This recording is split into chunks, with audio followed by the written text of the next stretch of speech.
What is happening? Welcome to another episode of The Craft. My name is Nick Pollack on February 12th, and I'm so fortunate to have back this preseason guest, Eno Sarris. What a shock this is. Eno, so good to see you. Yeah, it's a running bit that's just going to keep going with it. It's not a bit at all. You're a wonderful recurring guest. Oh my gosh. Yeah. We've had other people. We had Lance Brzezowski on here who was fantastic. Right. Might I add. And we have to make this an hour because Eno's getting one of his two haircuts.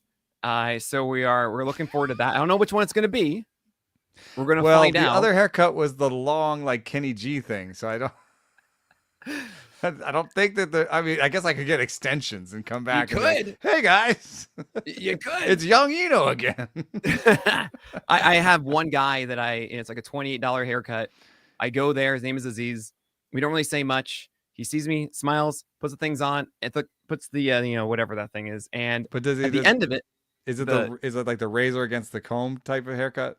Oh yeah, it's the classic stuff. Comb, razor. Yeah, he sometimes uses a little bit, but he's got it down.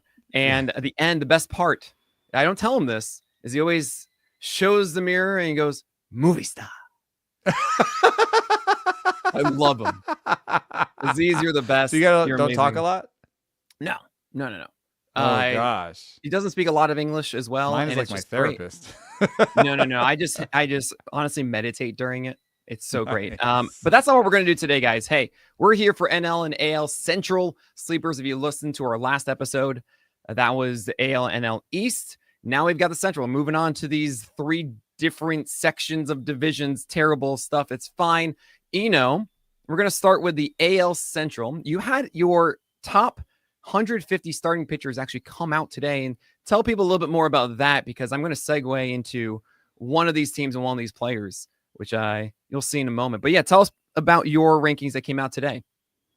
It's funny with these big products that my Big Stuff Plus piece last week, and then this one, you have a little bit of a sense of relief that you got it out, but there's actually a lot of stress day of, because of potential errors or somebody who's upset about something in it, or like you're getting the feedback back, you're reading the comments, which you shouldn't, but you do, and so yeah, Drew Rasmussen fell between the cracks. I'm getting in there. You know that one of the difficult things is actually just getting all the pitchers in there.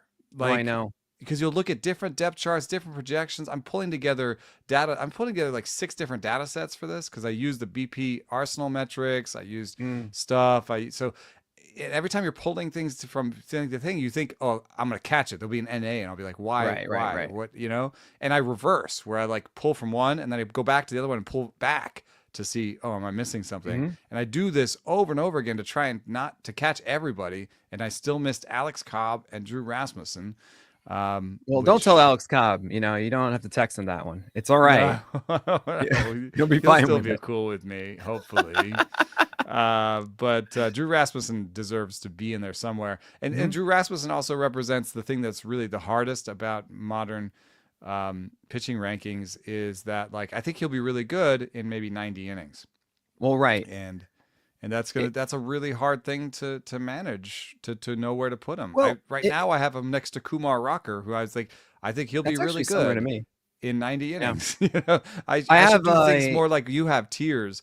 I think that's a great way around it, because you can be like, hey, this is the tier of really good. And I end up having tiers where I kind of oscillate between guys who are really good in smaller samples, and then like Toby's types. Right. Like, and I do this thing. It's like, okay, you're a worse Toby. You're a worse upside flyer. That's the next tier, right? That's how I do it every single week. I have Rasmussen higher.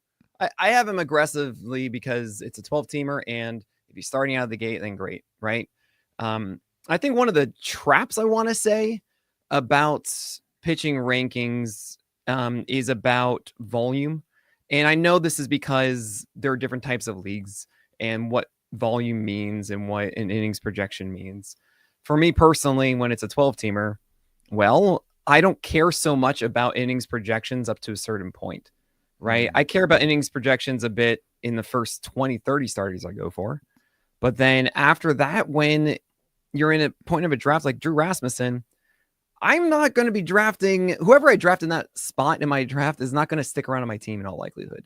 Like, look back at your drafts from last year and the year before and see how many guys that you drafted after pick 100 overall that you actually held on to your team throughout the year, right? And it's like 40% at most or something like that. So for me, I'm like, look, if Drew Rasmussen's good out of the gate, awesome. He's starting, sweet. I'll get as much of that value as I can and then move pretty on. Good, yeah. Right. And that's an easier decision to make. It's also something that if you're getting quality and then you're getting quality, there's so much value to that instead of the tentative, I don't know what I should do. I value that decision a bit more in my rankings because then it's just not like that projection straight down. And there's a lot more of those little nuances involved for me, but it's so tough. Some of it is also like the deeper your league goes, the higher the ERA in your league is. Yes. So if you're in like a, AL only league or whatever, then it's more valuable to get a guy who can have a 4.1 ERA in 165 innings, right? Right. Because those innings are scarce. That 4.1 ERA is better relative to the league than in other leagues. I just ran the auction calculator at Fangraphs for last year, so last year's value. And in the top 20, you have plenty of high volume guys: Wheeler, Skubal, Sale, Bryce Miller, Imanaga, Lugo, Corbin Burns, Fromber. Those guys are top 10 pitchers. But if you look at the top 20, you have as many high volume guys as you have low volume guys. Paul Skeens is number 4 with 133 innings. You've got Tyler Holton gets into the top 20 just because those he got sneaky a couple wins. saves, a couple wins. You've got Ronel Blanco with 160, Hunter Green with 150, Ronaldo Lopez with 135, Brian Wu with 121. And Tyler Glasnow with 134 makes the top 20 in a 12-team league. So that's wild. When I ended up, near the top, I have a tier of mostly Dodgers, but also DeGrom, where I kind of left behind in the top 10, 12. I have everybody's predicted for like 160 innings or more. Right? Sure. And I want to give you somebody who is really good and I think will be healthy. And then from like 13, Fromber is the last guy where I'm like, okay, after this, it's going to get dicey. And it's Snell, DeGrom, Glasnow, Fried. Just in a row. Right. And then there's some other guys, and then Strider and Ohtani and Sasaki. So there's I call it the YOLO yo-yo. Where I kind of go in between. Oh, I love that.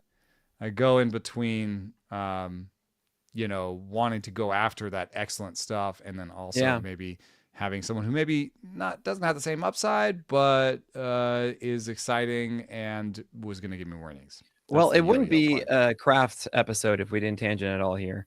All I'm going to say is this. I'm finding it so difficult to discern between all of these hollies. And what that means is like, okay, you're going to go over 150 innings or so with good ratios, but not like a 30% K rate. And that's really it. Like you're going to be hovering around like 24, 25 or so. Half of those guys are good and half of them are bad. Like they're a coin flip. I don't know who, what, how, what, which ones are good, which ones are bad. I don't know. That's the hard part for me. Like and Tyron it's like, and Lugo were good last year, but well, fair enough. I guess I mean Lugo like, going to be good this year. Well, right, that's closer to 20%, and I feel also have like a lower floor of WHIP and ERA and everything. I mean, I'm just going to list off a lot of names here that I'm trying to like really piece together and figure out where I'm at with, like George Kirby, Max Fried, Garrett Cole. You have to the top, even Justin Steele and Schwellenbach and Bybee and Webb and Valdez. Like, how do I distinguish between them? I don't know. Bryce Miller, Brian Wu, Aaron Nola, Luis Castillo. It's like a lot of these guys are very similar. I've actually found myself pushing down Nola and Castillo because I feel what they do in a 12-teamer isn't with the same ceiling as the other ones anymore. Like Castillo after that high ceiling group, I have them in the sort of low 20s. But then there's so many. I mean, right now in the way it is, this is not final, guys. I literally have Nola at 36 and Castillo at 37. I know I'm crazy. I know it sounds nuts, but there are just so many I have to fit in here. Where do I put Sonny Gray? Where do I put honestly, Robbie Ray, who's flirting again with a 30% strikeout rate. Yeah. And then there's Jared Jones, who I'm a big believer in this year. Or there's Bailey Ober. And we're going to get to that with your first team, the AL Central Twins. Your sleeper apparently is Bailey Ober, putting him at 60 or so in your top 150 rankings. What is it about Bailey Ober that you're against? Is it just the home runs?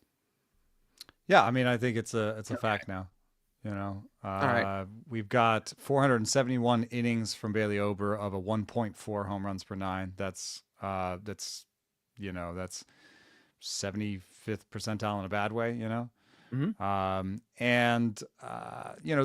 the stuff metrics on him aren't great. He does command it really well. But I believe the stuff metrics to some extent, even though he has some really interesting characteristics for his release due to his height and everything, we now have arm slot in Stuff Plus. So Yeah, there's that's cool. like, oh, his arm slot is different. I don't know. That's a feature in the model.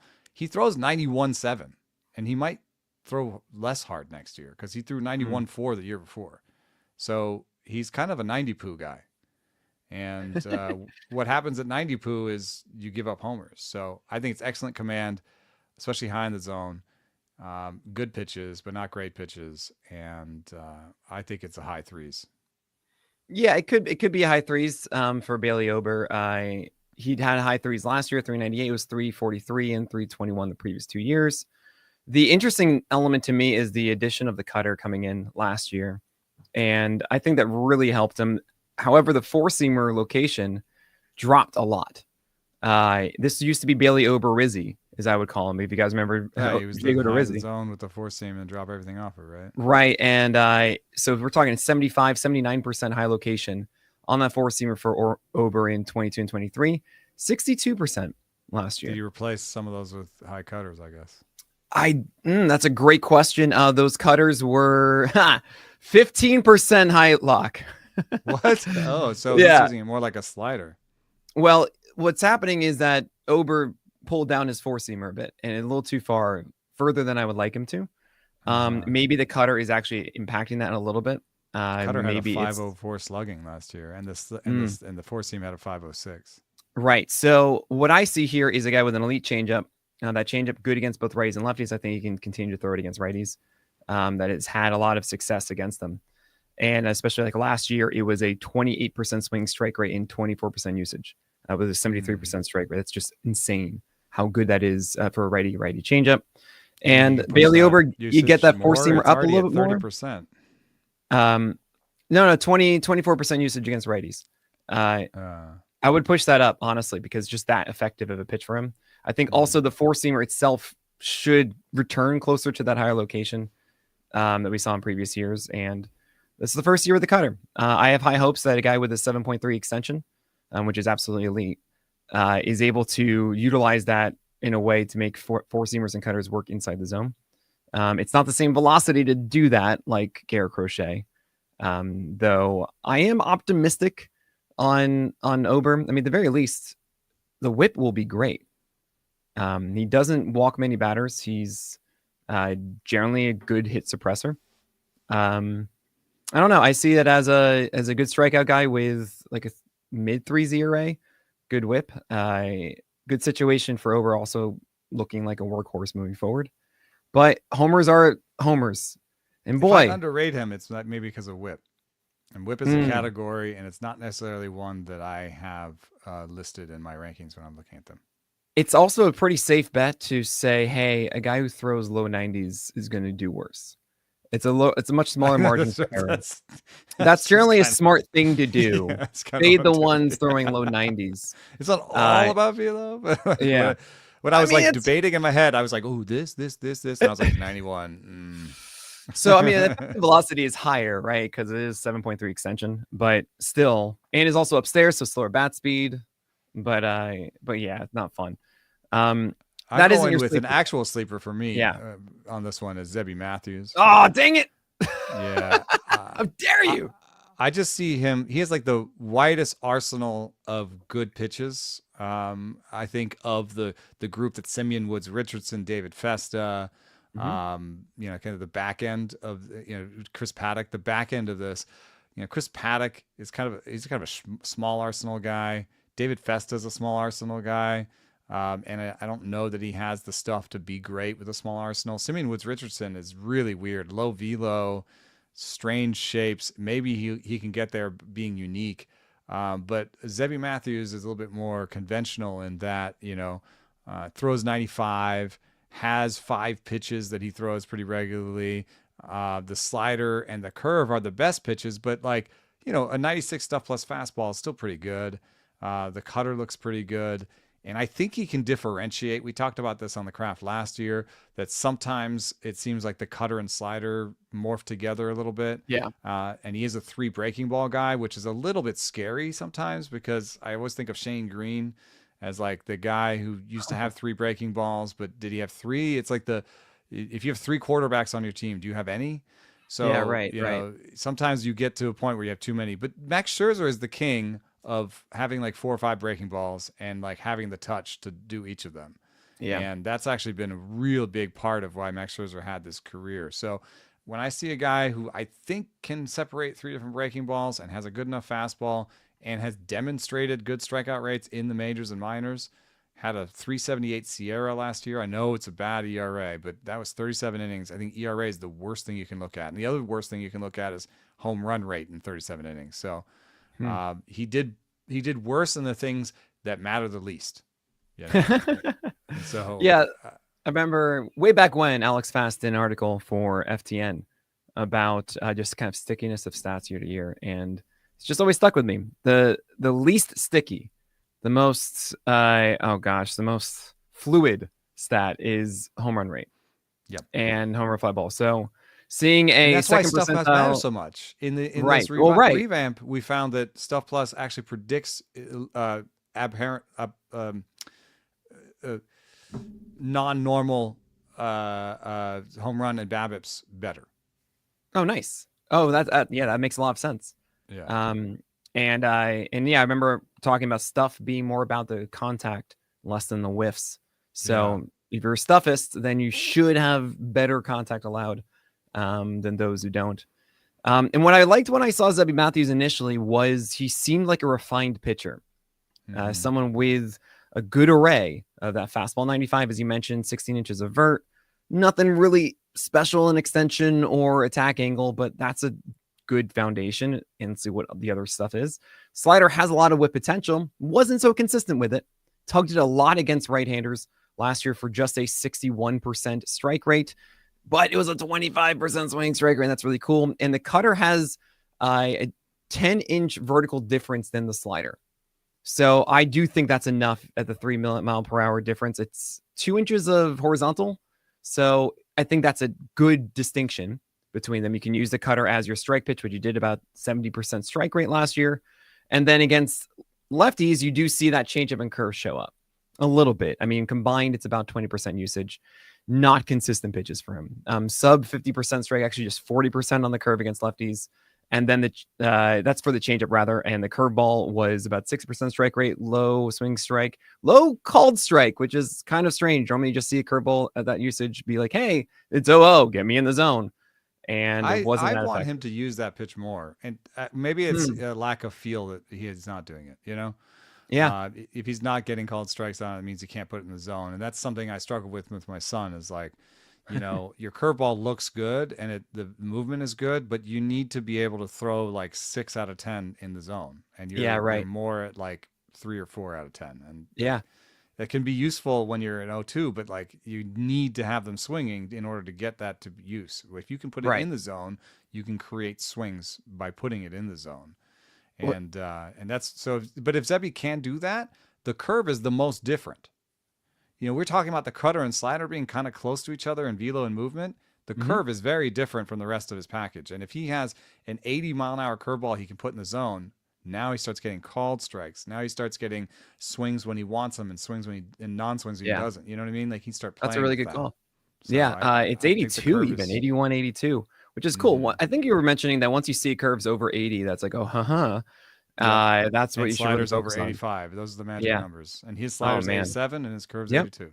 And I think there's a lot of potential here with Zebby in the next step for this season if he gets an opportunity. 9 starts last year, and I really don't feel like that showcased him. I remember actually writing him as he came up. When I first saw him, I was like, this guy's great. 3 starts, not really strikeout heavy, but looked like a good pitcher, essentially. Just looked like he was working all his things. And all of a sudden, after that amazing 5-inning, 7 strikeout game, it was 900 runs, and it just kind of was not the same. The Twins didn't really let him go third time through, and I think that should change given the variety of his arsenal. So I like Zebby Matthews as well. I think it's a really good call, and I'm not going to add to it. I'm sorry. We got to do things. Just don't make it Chris Paddock, everyone. We're being too slow. We're being too slow, and that was my pick. So you know what? He's the only sleeper. I mean, I'm actually going to have Joe Ryan, I think, in my top 15, by the way. Like right around there. Home runs are weird, but he gets better every single year, and especially with his fastball. And I just feel like he's a low whip guy with a 3.5 ERA and a lead strikeout rate, and we'll go every 5 days. I'm like, okay. And also has a foundation for more. But yeah, just sleeper. There you go. Had him like around 150 innings, so that a little bit for me. It was a Terry strain that he's fully recovered from, and that's talking to Stephen Lyman. He's like, "This is totally fine." I'm like, "Okay, cool, things good." That sounds good to me. I strained that once. Oh, you did? And look at you, amazing.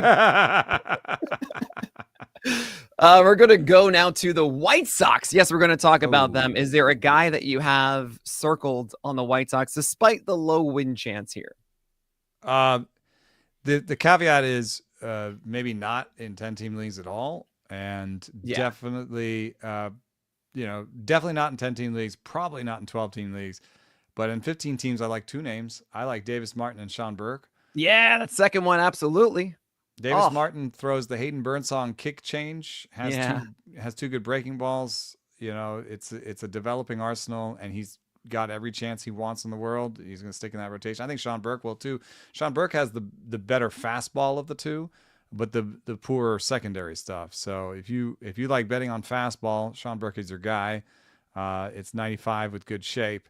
And maybe he can push the slider and curve, to be better than they have been so far. I mean, against righties, the slider for Sean Burke, 29% swing strike rate in that very small sample of 19 innings. That's pretty cool. Mm-hmm. So there's potential there. The curveball just needs a little bit more refinement. But Sean Burke's so cool. I don't know. It's just like all of a sudden a guy shows up, like, oh, cool, I have a fastball that I can throw confidently and go upstairs with. I have the intent with it, and it works there. That's great. Oh, cool. Here's a really good filthy secondary as well that gets a ton of whiffs. Oh, and here's a curveball that maybe actually can turn into a reliable number 3. I was like, where did you come from? Almost like basically a 19 IVB on the 4-seam. Yeah. At 95. Like, that's pretty good. It's pretty fun. And also 7 feet of extension. Mm-hmm. And I wonder, the slider, like, well, I don't know why Stuff Plus doesn't love it. It's 87. It kind of has like a maybe power curvy movement. Like maybe it should have less movement. Maybe it should be more 0-0 or something. Well, I'll tell you this. PLV isn't the biggest fan of it either. A 497, which is really low for a slider. But the results, though, were really good. And maybe this is what I think about a lot these days is if you throw 95, 96 with extension, it really means that if you throw something else hard that looks like it, you're going to just do so much better. I think about it with Glasnow's slider, for example. Right? Freddie Peralta. I'm seeing some Freddie Peralta in this. Oh, that's a good call too. Like major extension, and he kind of fiddles with his breaking ball, and it's just basically better when it's harder. Right, and exactly right. You give them less time to adjust from it and to identify that this isn't the fastball. It's a huge deal. So I mean, it was the solution to the Kodai Senga problem, where I'm like, how does this cutter work so well? And it's like, oh, you throw this cutter in the zone with this 4-seamer, and the 4-seamer comes in so hard, so then they don't have enough time. They have to gear up for the 4-seamer more aggressively than someone who throws like 91, 92. That's right. And that changes everything. I'm looking at his heat map. He's throwing the slider in the zone. Yeah. A lot. Oh, yeah. I mean, a 10% mistake rate with that slider. But still works. You shouldn't be doing that. Right. But maybe there's, one thing that doesn't really show up all the way in Stuff Plus is tunneling. I'd hoped that it was, but I think now that for example, we took fastball movement out of the model. Oh, interesting. Like it's in the model for fastballs. We took it out of the model for secondaries. So we no longer define how good a slider is off of the fastball's movement. And part of that is because everyone has 3 fastballs. So which fastball you define? Yeah, right. Yeah. But that might remove some fun tunneling effects if you think about it. Yeah, sure, absolutely. We don't have the fastball movement telling you anything about the slider's quality. It's what's interesting too is that we can, we shouldn't really be trying to change Stuff Plus, right? We should be doing is saying, great, this is the Stuff Plus thing, and then maybe I want to do this with PLV, and then that will say like, great, but these results are this. So what is it? And then maybe we can say, then great, that's because of this over here. But yeah, Davis Martin also. It was interesting. The kick change kind of disappeared a little bit last year from him, and it wasn't as consistent as we wanted it to be. But I remember looking into him and being like, oh, this actually could be interesting. It's just such a bad fastball, and he's like made for Cleveland, That's just always what I think of. You have like a good secondary too, and it's like a terrible fastball. I'm like, oh, Cleveland. All right, what's up, buddy? Jonathan Cannon is also an interesting one, only because for like really deep leagues, he's shown the ability to command everything with multiple pitches, right? With a sinker, sweeper, cutter against righties, and then sinker, cutter, changeup, four seamer, even some sweepers against lefties for some reason. And we've seen games where it's just like 1 inning is just the greatest thing ever, 2 innings, greatest thing ever, and then the 3rd inning, it's like, oh gosh, okay, Jonathan. But you realize that was his first year. And I could see him turning into an actual innings eater for the White Sox across the year. Also, if you're really desperate for a quality start in a deep league, Martin Perez is there. He's done this. Like, he goes on stretches at times where he nails his things. I think he's not very good at all. I'm not touching him in any shallow league, but like, they're just gonna be like, yeah, go Perez, have fun. Here's a pink ball to play with too. Just entertain yourself. Cannon reminds me a little bit is that kind of Clark Schmidt, Wisniewski. Yeah. Like, he's a sinker slider guy. He's a sinker slider guy where the sinkers are right, I guess. And he's fiddling around with the cutter and the change and the four seam to try and figure out how to get lefties out. I do want to mention there are 2 prospects, Noah Schultz, 478 slugging against him. Sorry about that. Noah Schultz, Hagen Smith, those are prospects. Noah Schultz, if he shows up, just add him. That's all you need to know. We don't expect him to be here for a bit. Hagen Smith probably isn't here this year, but he's really good. And I will always hold my breath for Prelander Baroa becoming a starter. I'll just always dream, because he throws hard with a legit slider, and no one will let him start. I took him recently, but I took him with Justin Anderson in a 15-team draft and hold in like the 48th round to like there you get the closer. Yeah, right. All right, we're going to talk about the other central guys in the AL and NL as we go faster after this break. Hey, speaking of Cleveland, let's talk about the Guardians. Who is your sleeper pick for the Cleveland Guardians in 2025? It's weird because he broke out last year. No, I'm not going to do him. I like Luis L. Ortiz, but my breakout candidate is Gavin Williams. Yes, absolutely.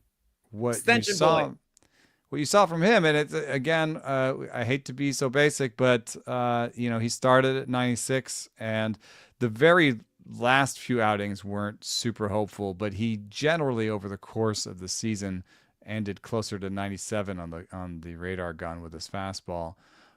He has a good fastball and 3 good breaking balls, if you count the cutter as a breaking ball.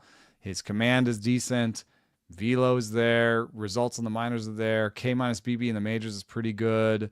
I think that he can take another step with the strikeouts and just figure out how to use all the different parts of his arsenal better. I mean, you just made the joke that being Guardian means having good secondaries, not having good fastball. He's the one Guardian that could turn that on its head. And absolutely, you have this idea that will Guardians player development and pitching coaching know what to do with it if they get there? Well, right. That's actually been the thing that I've been pushing back on a lot, is the idea that the Guardians are a pitching factory. Their minor league system might be. When they're in the majors, we haven't really seen much growth from their guys. Mm-hmm. And with Gavin, though, he did introduce this cutter last year. Was it a slider? Was it a cutter? I love this because, I mean, again, there are things that we learn every single year about different ways of having success and what is just generally good. And Crochet showed it to us. Extension at high velocity with a cutter in the zone as well. Gavin Williams, 7.2 feet of extension at 96-97 last year with this pitch. In 70% strike rate almost, right? And this cutter isn't quite there yet. You also have to remember they only threw 16 games last year, had a massive delay at the start of the year, had to kind of get his act together to get ready to go by the end of the season. I just think this guy's healthy now, finally can have the second year he was supposed to have, and can actually look to refining this cutter, getting this in the zone at 91-92. I think there's so much potential in this. He can just pound the zone with both of those two pitches, doesn't need to rely on this low strike rate curveball that he has in the past. Oh, I'm a huge fan of this. Changeup, maybe. Yeah, just like as a mixed one, not like I've seen this from a couple guys too. The curveball is always just so different and it's so big that you don't swing at it. Yeah, no one swings. That just kind of is there. Like Giolito's curveball is a good example to me of where you try to get in the zone as much as you can, but then you eventually move on from it because it's just too big to do anything with it. Yeah, batters know what it is. And unless you can get it in the zone all the time, it's not really going to be that great. That's why the slider's so good. That's why even a guy like Max Fried, who came up with such a great curveball, really took a step forward when he found his slider. Logan Gilbert came up with a great big curveball that sucked when he got to the major leagues, and he was like, "What?" And then he found that little tight slider, and now he's throwing a tighter, harder curveball and is better. So the one thing that's weird for me is I'm looking at his map right now, and it looks like the slider and cutter are the same thing. Oh man. We have it at 91-92 versus 88-89. Yeah, that's not that much of a difference. And the movement's like right on top of each other, right? Let's see. Oh gosh. We have 2 extra inches of horizontal on the slider and not much in the vertical break department. Right. I mean, so that seems hopeful because he's obviously separated the slider from his curveball before. So now you're just asking him to separate a slider from his cutter. And, Seth Lugo says that most of his work in between starts is just, figuring out how to replicate movement patterns differently. Right. He throws 9 pitches. It's like, I just spend most of my time just making sure I still throw 9 pitches and not like 4. Right. I've got this. Okay, cool. I mean, yeah, that happened to Matthew Boyd a bit, is that he focused so much on the changeup, they lost the slider for a moment. Back in the day. But yeah, I'm seeing this even more so now. It's just like there's a line. I don't know. There's a river that goes through that defines the cutter and the slider. Barely. It's like that's almost an algorithm defining the difference. Right. Like if you were watching, you might not be able to tell the difference.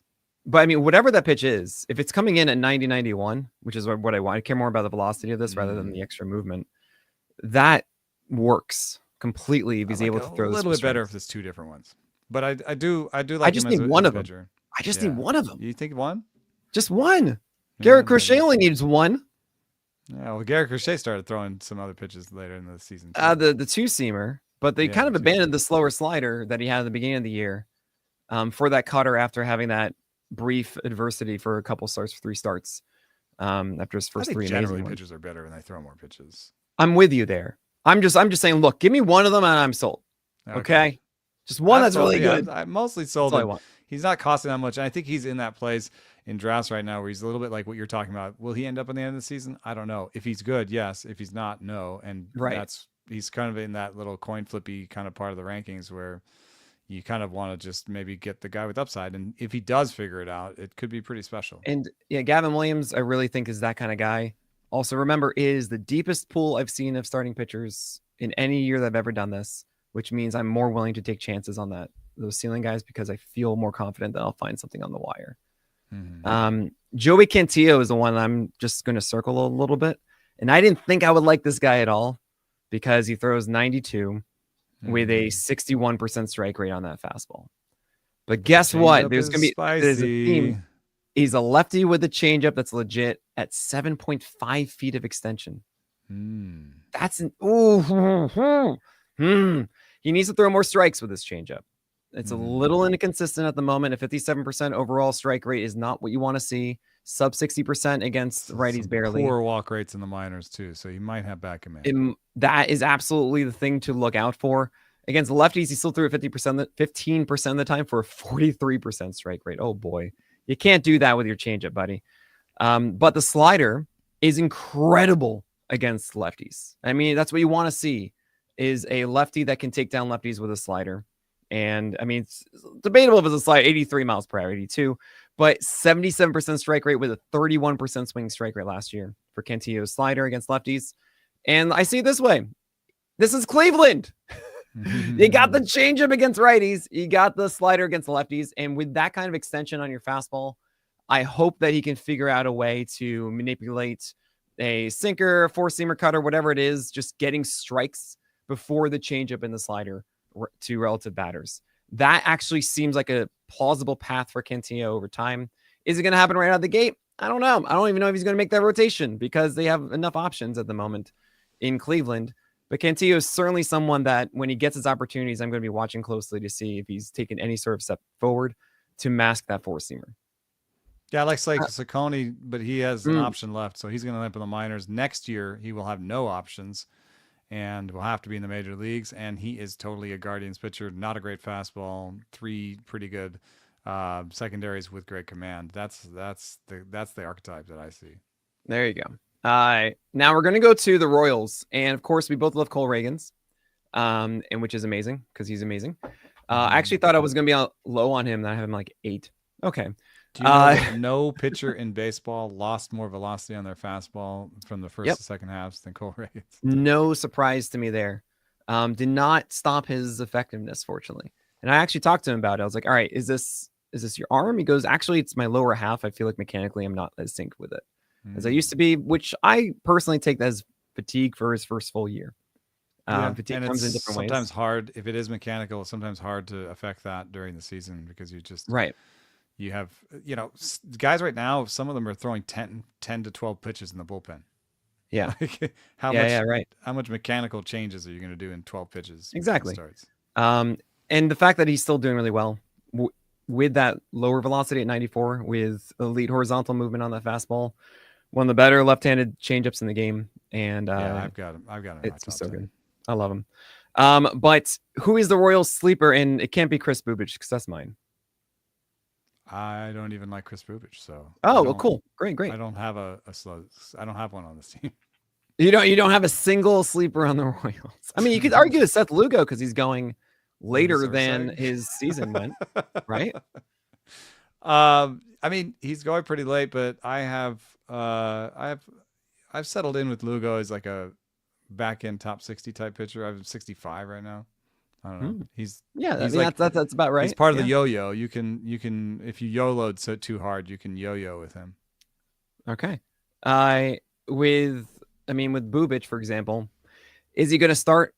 I don't know. I hope he does. He will have lower velocity likely. He was at 93 mostly out of the. He's better. Totally out of the pen. Marsh and Kyle Wright, I think so.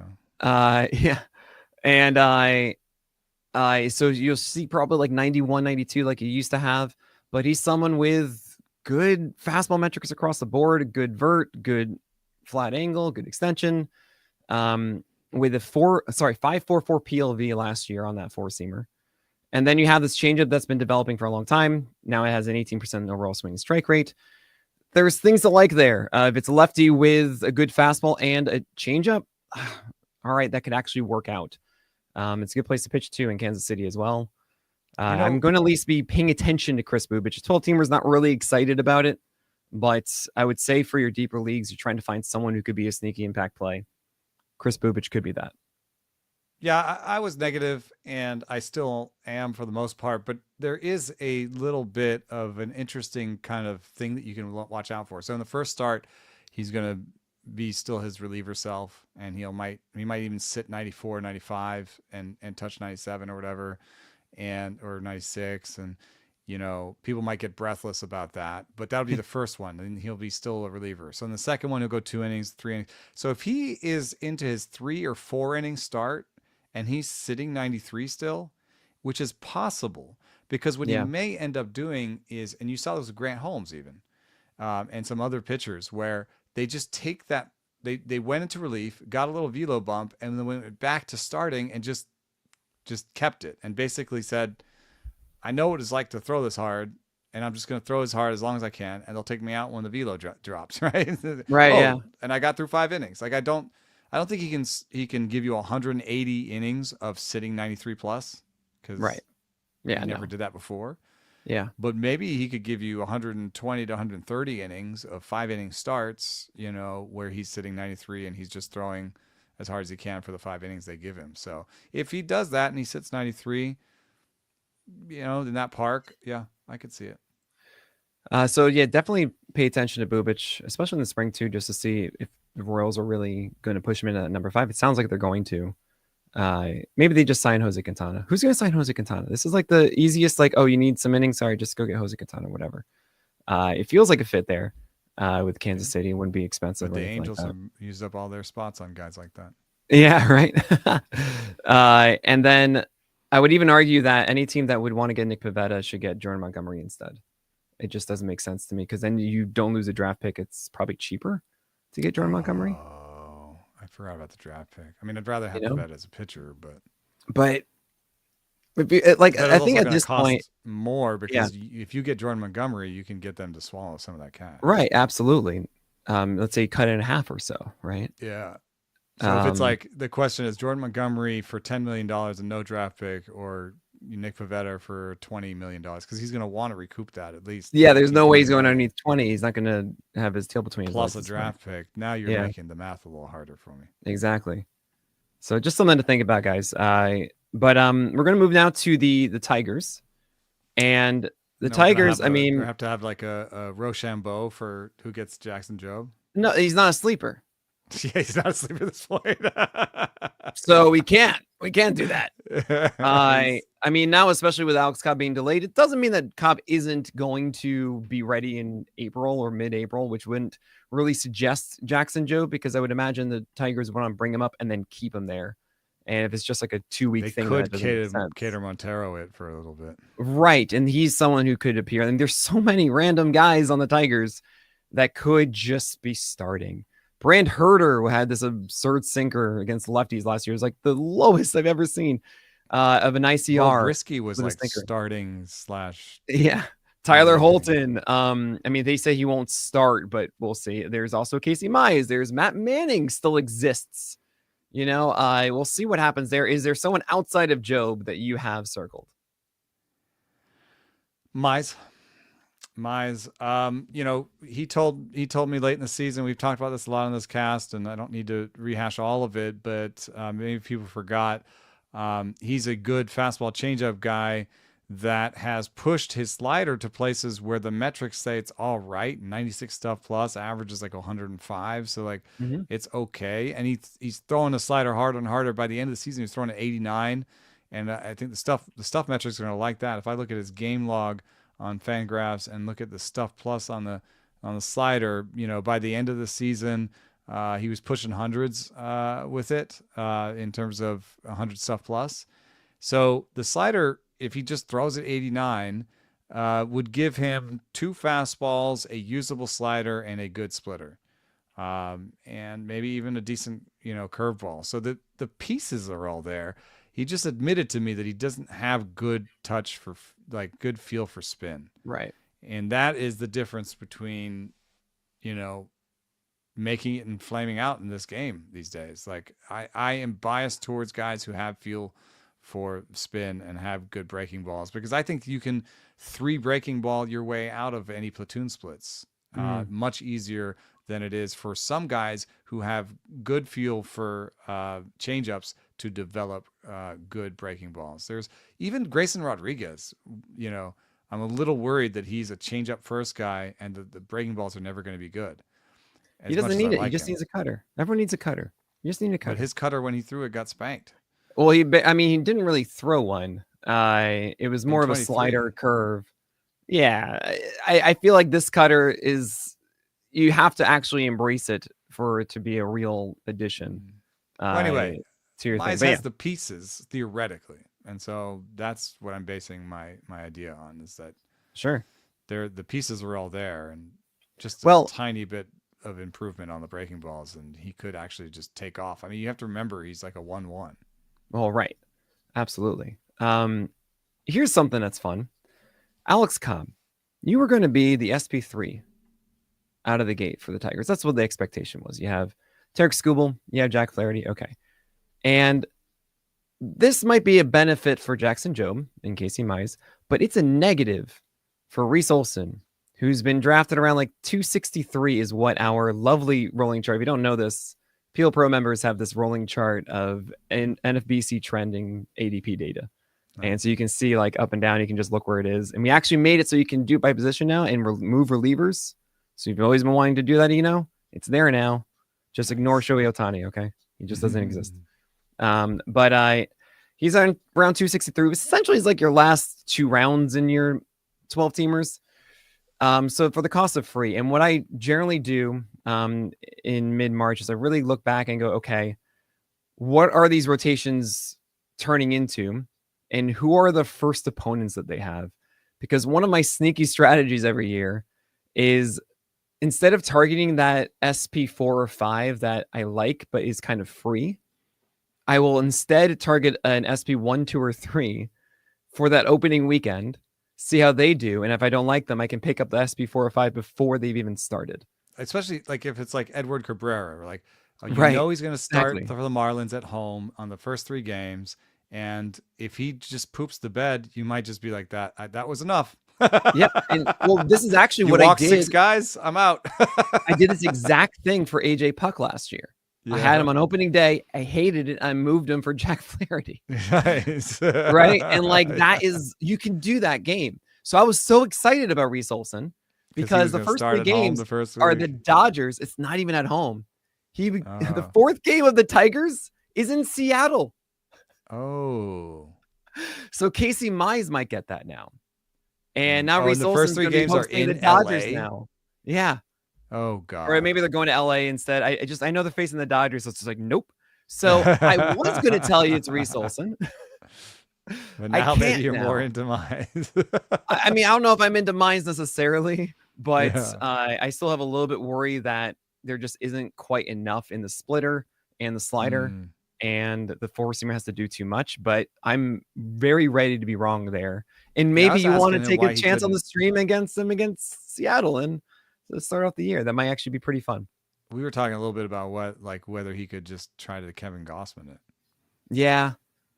But can anyone Kevin Gausman it? Yeah, I don't think he has the feel for the change the same way either for the split, it's that's an absurd splitter that Gausman has. We're gonna talk about the NL teams. We're gonna go very quickly because I'm gonna keep it tight, and we're gonna talk about all of that after this break. So I just want to mention with Reese Olson, it's a really good slider changeup. I like his 2-seamer command. I think overall for the year, you want to keep an eye on him, but you shouldn't really out of the gate because it's the Dodgers and you're just going to hate yourself for the first week of the season. And it's not like you have to hold on to Reese Olson at 12-teamer, just to put that out there. We're going to move though. We need to create a name like Toby or whatever for Guardians type pitchers, like the no fastball, like. There needs to be like a quippy kind of like. Well, I had he's a guardian. We could just call him. He's a guardian. Like Reese. Yeah, we could just call him. I mean, I used to call him Stuff McStuff Face, because they were not fastball focused. They're just like nasty. Yeah, but right, yeah, it's two whiff pitches, so it's like 2 whiffs. What do you get 2 smells of? Scratch and sniff. Oh, there you go. That's not bad. We'll see. Jockstrap I was thinking of for some reason. Yeah. I mean, I have kids in baseball, so like, I mean, like, what do I get 2 sniffs of? Is like, their shirts, unarmed. But no, let's scratch and sniff. You're like, oh, this is fun, and then you move on, right? Yeah. All right, so let's talk about the Brewers, though. We're going to go to the NL Central now and focus on these NL Central teams. With the Brewers, we did hint at Freddie Peralta before, but not really a sleeper. Is there someone here that you are saying maybe we should give him a little more credit? Yeah, I really like Nestor Cortez. Why is that? He has demonstrated the ability to strike out guys, 25% career strikeout rate in a tough division, in a tough park.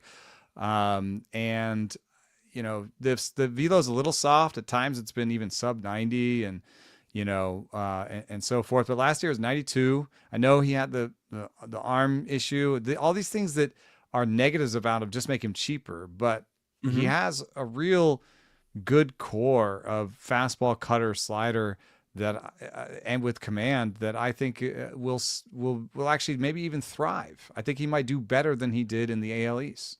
I mean, he's going to be facing like people. He's going to be in St. Louis. You know, Yeah. he's going to be. Yeah. There's going to be times where he's going to have more dominant games than we remember. I think in New York. So I think it's an easier competition. I think it's a good arsenal. I knew he was healthy for sure. You know, Hmm. because the kind of the postseason results were a little bit iffy. And so there's obviously questions about him, but for where he goes, I have him squarely in my top 75 as like a useful Oh, player with a little bit of upside given his quality of competition. and Nestor Cortez is at 274. Before he was dealt, it was closer to 400 or so, 450. Yeah, because Really maybe people weren't even increased. sure he was in the rotation. Yeah. Right. But now, of course, he is with the Brewers. I like that pick a lot. It is really surprising to look at last year and say, wait, hold on. He made 30 starts for 174 innings and had a 115 whip. Whip, yeah. Yeah. I mean, it's hard not to love that. I've always considered Nestor Cortez one of those guys I don't truly understand. I want to say that, okay, cool. 19 inches of vert on the four seamer last year. I was like, well, duh, Nick, that's what it is with a generally flat attack angle. Duh. But then I use the Max Bay app, and based on his arm angle, it's like, no, this is actually like dead zone. I'm like, what? Yeah. What? How? What? He's kind of over the top-ish. And it's strange. So I wish I had a better answer. There is also a little exposure with the sweeper. I believe he has a big difference. His horizontal release point is so dramatically different when throwing a sweeper. It's 1.7 versus 0.8. And if you guys don't know, really, like, you see like a 10th spot difference or so. Like you see like 1.4 to 1.6, and 0.8 to 1.7 is just what? Everyone can pick this up, can't they? When it's going to be that sweeper. So it's just strange to me a little. And that anytime you guys are weird, I generally avoid. But I can't deny the fact that this is pretty much the cost of free. He's going to be in that Brewers rotation. They're going to need him to throw innings. Like, yeah, go ahead. This is your, I mean, honestly, this is like your Seth Lugo play of, yeah, he's going to get you innings. Like it that, should be fine. Like, it could work out in that favor. There are a lot of these guys that are going to get the opportunities, and they're teetering on that. Are they going to be more? Are going to be worse? Are they going to just be boring? And they can't have that great season.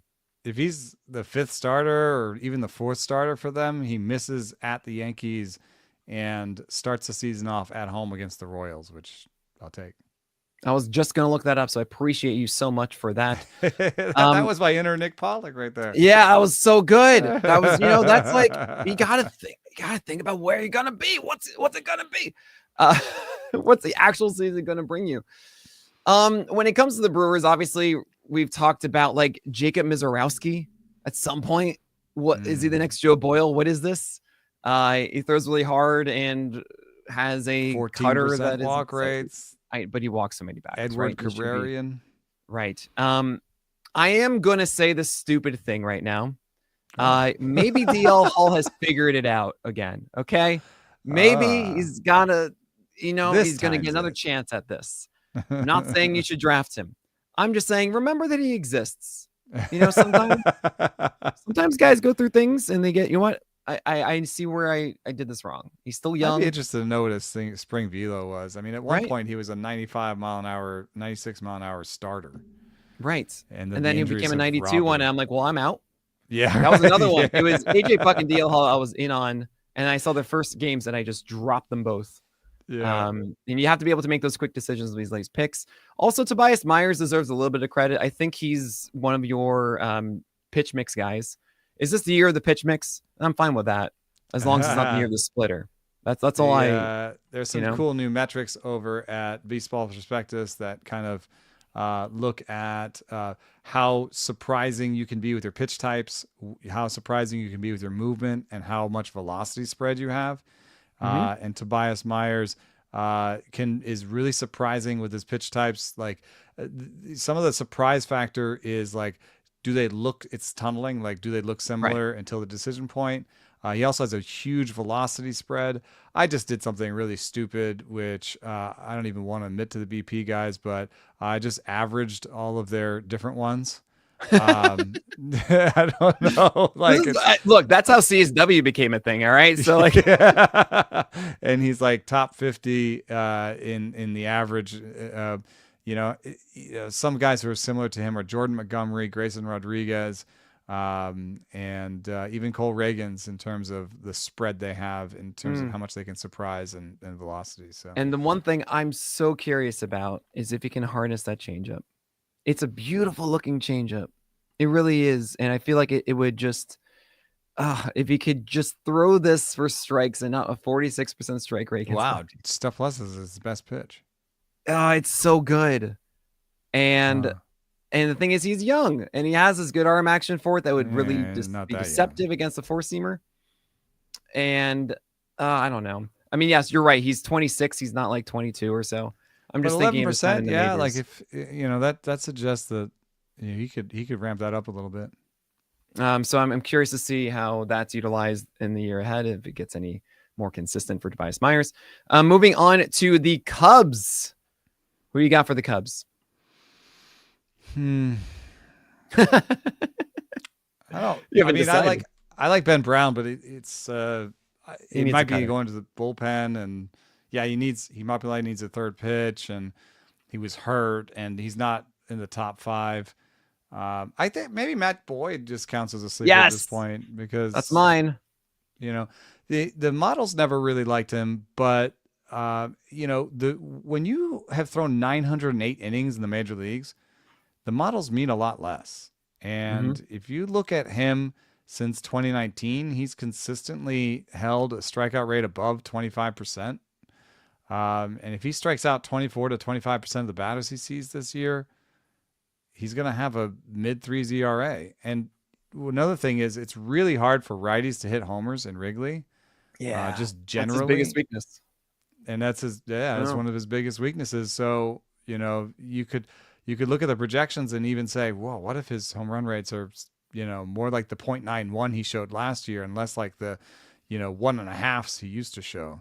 Right. And so if Wrigley helps him out that way, it could be a really good season for him. I don't know how many innings he can put together. Yeah, sure.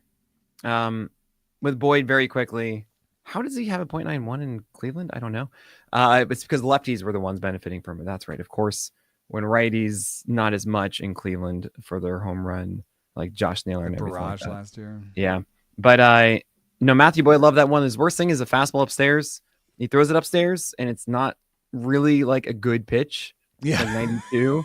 And he just throws it upstairs anyway. Which is why you have there are whiffs up there, even for bad pitches. Well, it's because he's really out of this changeup and now has a slider back. And what do you know? He's going from Cleveland, where he was a Guardian. So I think it really is a good fit for him inside of Wrigley. That should suppress that home run rate. I'm going to go a little bit deeper. And yes, there's Caleb Killian, who I could see doing things. I don't think he's going to start out of the gate because they probably want to see him healthier for a little bit longer in AAA, but maybe not. We saw him look really good in spring last year before injury, and then he came up and had a wide variety of velocity readings on his fastballs, which was so strange. It was like from like 91 to 97 on like alternate pitches. It would go back and forth. It was so weird. And I think there's a really nice cutter in there too for Caleb Killian. If he gets a starting gig, I'm very curious about bands, this. Dude. I told you. Look at this. 90 to 98. Yeah. 2 games last year. I did it wrong. Yeah. It's so weird. And I asked Ty, I was like, all right, what's up here? He goes, yeah, he's just throwing fastballs. I'm like, what? It's not like a sinker though off of it, or no? I'm like, what?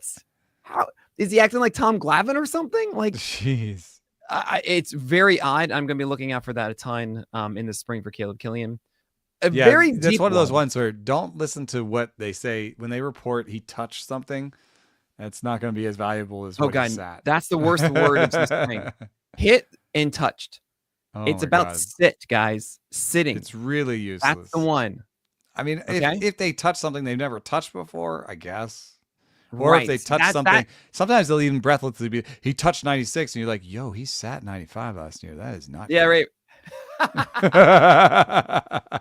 That's a really good point, though. But like, if he touches something he's never touched before, then like, okay, that does suggest that there's a a higher foundation. But the real sneaky one is Cody Petite.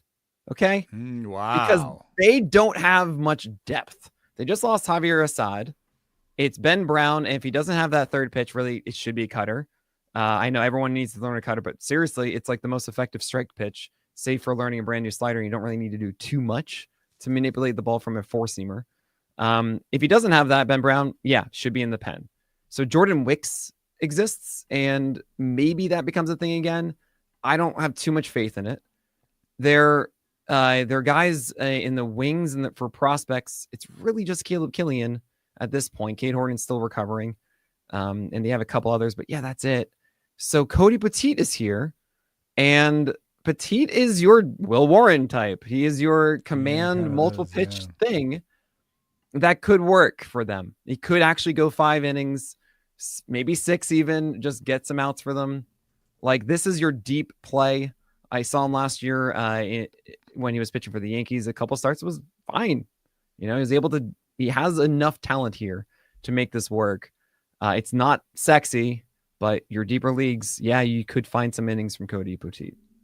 I'll take Wicks of their group, but I just think he has a wide mix, and I think he has enough breaking ball and changeup. So if I had to pick one of them, it's Wicks. But one thing that seems worth conversation, and maybe one we can have with Lance on, although maybe he can't be fully honest about it, is what the state of Cubs pitching development is. I mean, they have some wins with Steele and some free agent acquisitions that seem pretty good, but they're like Assad, Wicks, Brown, Killian, even Alzolay, collection of arms that have come up within the organization leave me a little bit cold. Well, I mean, they just added Tyler Zombro. So I imagine there's going to be a big shift in that a bit. Suggests that maybe they think internally they could be doing better. Yeah. I also get a sense that like, save maybe for Tyone and maybe now also Matthew Boyd coming in, doesn't really seem like the most analytical focused staff, right? Like the conversations between them, not as much, right? Than like other teams that are all like comparing, like the Mariners, they're all kind of comparing back and forth and sharing notes. Didn't really feel like that, at least from out here. And I would imagine actually you have the addition of Boyd, you have the addition of Zombro with Tyone, who we both know is very much in that mindset. That could be underrated. I mean, like, people think that Tommy Pham is divisive, but what he does is he gets in among the hitters and starts talking like, what does your prep work look like? Yeah, what right. Doing? Are you at the top of your game? He can actually be good for a staff in terms of having those conversations. Speed run here. Yeah. Pirates. How many teams we got left? 3 Pirates. What do you got? Pirates. I love their pitching prospects, and it's not just Bubba Chandler. I like Thomas Harrington a lot. Sure, I think Braxton Ashcraft has a chance. And I like them all better than Johan Oviedo. Oviedo's so weird, man. He's finally back at least. I guess, but like Falter and Oviedo, I think are going to lose their jobs over the course of the season. To younger, more exciting guys coming up. I found that Harrington, for you dynasty types, is attainable and easier to get than Chandler or Ashcraft, and it has every bit of the minor league stuff plus numbers that we like. And among the big guys are all I think appropriately priced, although Jared Jones, I just want him to throw the curve and change more, not because they'll be better for his stuff, but because he gets predictable. And he does. We did a show with Trevor May where we looked at the scouting reports and we were like, how would you face Jared Jones? And I was like, I'd look for this and this. And Trevor was like, I'd look for this. And then Cody Bellinger did that. Basically, he used to throw high fastballs on 2 strike counts. Right. And Cody Bellinger looked for a high fastball on a 2 strike count and pounded it for a homer. Right. So if you're fastball slider, you get predictable. I just want him to throw the curve and change more just to be less predictable. Right. With Oviedo, slider's amazing. What else is there? And that's the big question we're going to see. He is an extension guy, and so he does have that at least. But we're waiting to see that one. I am excited about Chandler. I think that Chandler is he could be actually the best starter to target in draft of prospect starters more than Jackson Jobe. There's an argument to be made if there's any sort of question about it, if there's still some kind of fighting going on for the positions in Detroit, because as you mentioned, Falter and Oviedo are the ones in the way, and they're, the other ones are Carson Fulmer and Joey Wentz. What? So he seems like he has a much clearer path to entering that rotation, and feels like a more polished. He's a very polished pitcher, essentially, Bubba Chandler. One interesting thing is that even though both of them had really high stuff plus in the minors, there's something strange that happens when you look at Jackson Jobe's player page. You would expect him to strike more guys out. Right. There is a weird lack of strikeouts in his minor 6 feet of extension. Bubba Chandler does not have that problem. He has 30+% strikeout rates. Yeah, right. He's a command guy too, which I really like. He's just very much put this here, put there, put there, It's not Mitch Keller. It's not a sleeper for me. Then you know what my sneaky tongue-in-cheek sleeper is? Huh? Pitching for the Tampa Bay Rays, Bailey Falter. One day, one day, they'll see him. You're an extension guy from the left side. We'll get you a changeup. Don't worry, we got this. I'm just telling you, it's gonna be a pet project for them at some point. The Reds. I'm gonna say Nick Martinez as my sleeper pick. Might be yours too, because Nick Martinez really hasn't gotten that full chance to start yet, and it's driving me up the wall. I've been pounding the table for this since he was a Padre. And then last year they're like, we're drafting, we're going to sign him as a starter. And then they went and got Montes, and they're like, what? Now he's not starting anymore? Like, it was so frustrating. And then he finally got it and soared. His changeup is legitimate. It's really about maneuvering the rest of his arsenal, wide mix. Oh, you know who he is? Martinez. He's like a Michael Wacha. Oh, yes, absolutely. With better vert on his four-seamer that he saves for 2 strike counts, which is kind of cool. I think generally better secondaries around the changeup, but Wacha's changeup is still like, it's why he's a major leaguer, Yeah, it's interesting. It's, you see other players like this. It's like a reverse Lugo, where like Lugo's best pitch is a slider and his curveball, and he's put like 8 pitches around it. Right. Martinez's best pitch is his changeup, and he's put like 8 pitches around it. Yeah. But but I think we saw him embrace it more. I got to chat with him, and it seemed like he was saving it too much. His idea was like, well, I need to get to that. I can't just like throw it. I'm like, no, you can just throw it at them. Just do that. It's so good. And I hope that we do see that for Nick Martinez. Is there someone else on the Reds that you're keying in on? Well, Nick Lodolo is going in the mid 200s. I see a guy who has 2 good fastballs, a really good curveball, and an average changeup, as a lefty who has inconsistent command, but it doesn't show up in the walk rates at least. So, maybe somebody who has a 1.3, 1.4 home runs per 9. But I think he'll have a very nice strikeout rate. And if he's healthy, we could see the best season out of him yet. So I'm looking a little bit at 2022 when he had 103 innings, Lodolo did, with a 3.66 ERA. And I'm saying, what if he did that for 150 innings? Right. I think that's all possible for him. And it may be one of those things that are like functionally how functional his roster is pretty easy too. Is like, is he healthy? Yeah. If he's not, if he's not, I wouldn't recommend waiting around for him, because it does seem like when he gets injured, it takes long, and you're just like, what's the update? Oh, and he broke something else while he was out, or right? What I mean? It's also a rhythm thing for a guy that's a sidewinder, like a slinging lefty, right? You generally want to get into a rhythm and feel good and get in a routine that you're constantly hitting. Look at Sean Manaea even. Changed his arm angle and was comfortable with it, and then wasn't interrupted, right? So I would be a little hesitant if there was injury, just like you're saying. Like, okay, how long is he going to take to get back? And also, is he going to be good when we do see him again? But I love this because, there are a few guys with his kind of strikeout potential later on in drafts, and he just has not had the clear path to routine that a lot of other guys have had. So there's some fun there, absolutely. Last team, oh boy, best for last.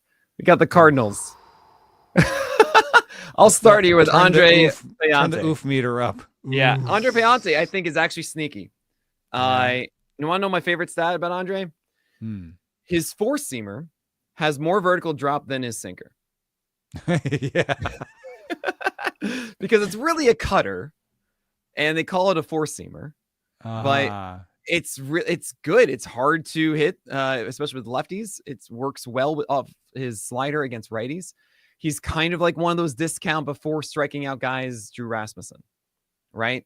Of like cutter, slider, sinker, actually puts a sinker in a good spot against right-handers. Like 4 miles an hour slower. And yeah, a little bit slower. I mean, it's not maybe like 90, half the strikeouts almost. Well, I said pre strikeout Drew Rasmussen. Okay. But right, that's again a guy who hasn't really had a lot of innings in the majors so far. Finally got some runway last year, but maybe there's something else there too. And that foundation of having a cutter that's hard to hit that you can throw strikes with a sinker you can place the right-handers, and a high PLV slider does outline at least effective innings throughout the year, given regular starts, which, let's be honest, the Cardinals are going to do. I'm going to guess that you're going to turn to a prospect here. Yeah. I am going to turn to a prospect, and I don't think it's going to be Quinn Matthews. I saw a lot of him around here.